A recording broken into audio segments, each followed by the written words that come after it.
Okay, I'm hoping by now you've watched the syllabus video. I know it turned into like a 12 or 13 minute video. I apologize for that. But those are important things to know about the class.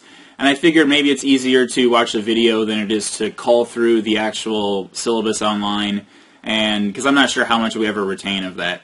And I know that going over the syllabus in a face-to-face class is usually the most boring thing that we do in the semester. So hopefully the video was a little bit better than going over the text of the syllabus. You should still give that a skim, but hopefully the video helped a little bit.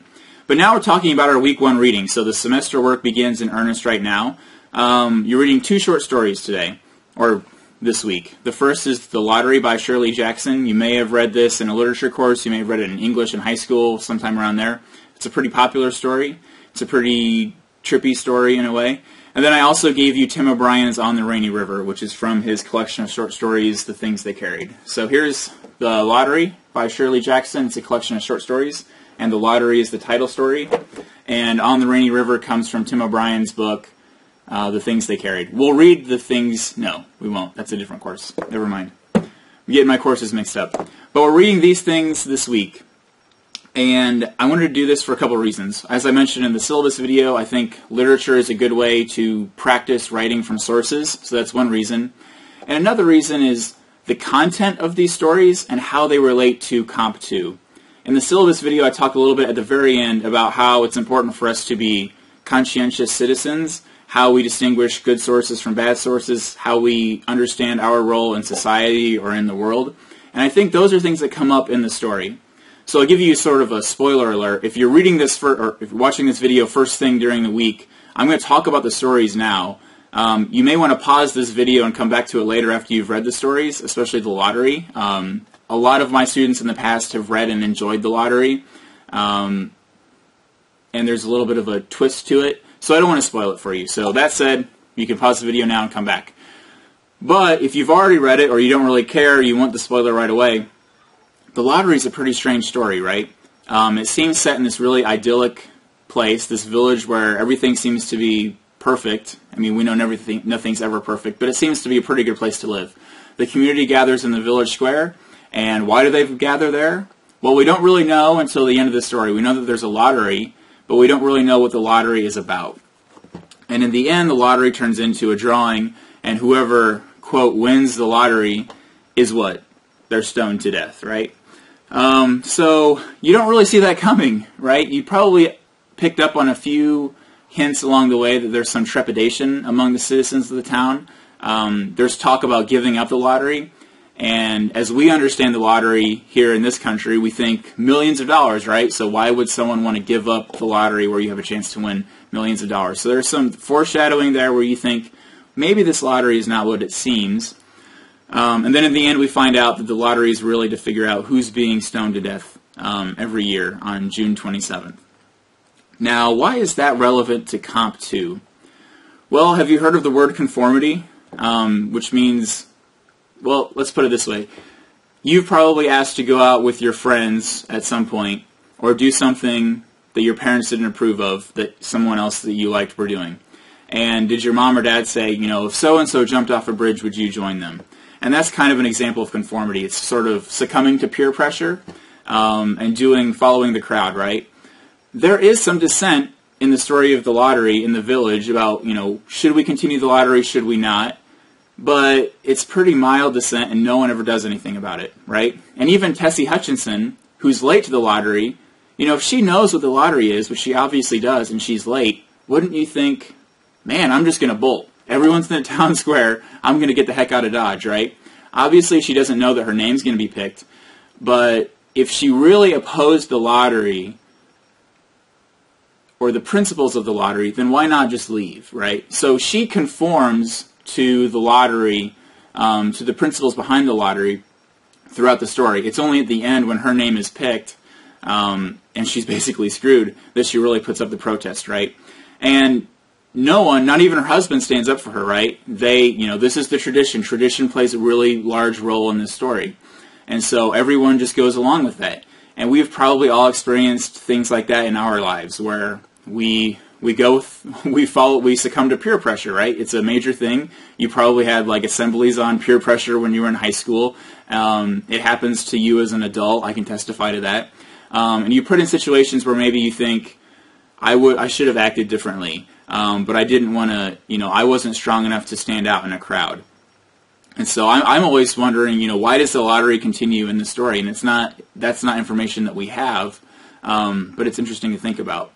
And so I think that there's this picture of conformity that goes on in the lottery, and that's relevant to Comp 2 because Comp 2 teaches you how to be an informed citizen. You have to write the research paper, right? But in order to find sources that are credible, you have to think about information. Okay? Think about the information that you're getting. Do the villagers think about the information they're getting about the lottery? They really don't. They know what the lottery is, but they do not dissent. They go with it, maybe despite their better judgments. And I don't want to get too political, and whether you're left or right, you can probably agree that we are fed a bunch of, baloney from people from time to time. It's the summer, late summer, early fall now, and there are political ads all over the place. How do you distinguish between a political ad that you trust and that you don't trust? Who's putting it on? Who's paying for it? What's the tone of it? All those sorts of things. And so these are things that we will consider when we're talking about sources that we'll use in our paper, but that's not important just for your papers. It's important for how you live your life, right? It's important for the friends that you make. It's important for the purchases that you make in your life, the way you spend your money, the places you want to live, all sorts of things. We want to make informed decisions. And the people in this story, they seem to have the information, but they're unwilling to act on it. And I think that's really interesting. And it's similar to, but a little bit different than, On the Rainy River. And the premise of this story is we have the main character, Tim O'Brien, which is also the name of the author, but it's sort of a fictional character. So we have the real person, Tim O'Brien, writing these short stories about the fictional character, Tim O'Brien. It's a little bit confusing. This is not nonfiction, it is fiction. But in this story, the character of Tim O'Brien is drafted into the Vietnam War. And he's trying to figure out whether or not he should dodge the draft. I think at some point he says, am I more of a coward if I go to war, or am I more of a coward if I don't go to war? Am I showing more courage if I stand up and say I don't want to go to this war, which I don't believe in? And there's a passage in the story where he says, this is a war of incomplete information. No one really knows what's going on in Vietnam. Is it a war about communism? Is it a civil war? Nobody really knows what's happening. And so he doesn't trust the information that he's given. And what we have in the Rainy River is the information that we don't have in the lottery. We have the inside mental goings back and forth, the pros and cons list that we don't have of the characters in the lottery. And I think that's really interesting because he is trying to weigh the credibility of the information that he's getting. He's trying to make the choice, right? And it's a very difficult choice for him. And a lot of the choices that we have to make in our lives, especially when we have to confront authority or we have to confront a majority of people, because if he dodged the draft, it would be a criminal act, right? He would have to flee to Canada. He would be a deserter. He talks about the shame that would bring to his family and to the town that he lives in. So it's not an easy thing for him to do, just like it would not be an easy thing for Tessie Hutchinson to run away. If she ran away, she wouldn't be coming back. And her family would be shamed and all sorts of things, I imagine. And I just think that these ideas are important because, I'm an adult, I'm your instructor, but man, I feel peer pressure all the time. I feel it at work, I feel it, with my friends or whatever. It's not something that goes away, and it's important to be able to stand up for yourself, and it's important to understand who's giving you your information. Is that information trustworthy or not? And so that's one reason why I gave you these stories in the beginning of the semester, because I think they deal with the larger issues that we're dealing with in Comp 2. On a very basic level, Comp 2 is just about writing the research paper, right? And that's probably all you guys are worried about, man, I've got this big paper, and it is going to be big. It's probably going to be 8 or 9 or 10 pages, just to warn you. I've got this big paper that I have to write, but really it's about how you evaluate things in your life and how you make informed decisions. And I think that's what these stories are about. They're about conformity. They're about standing up, standing up against the grain, against the majority, and how that's often difficult. And in the story, what happens with Tim O'Brien?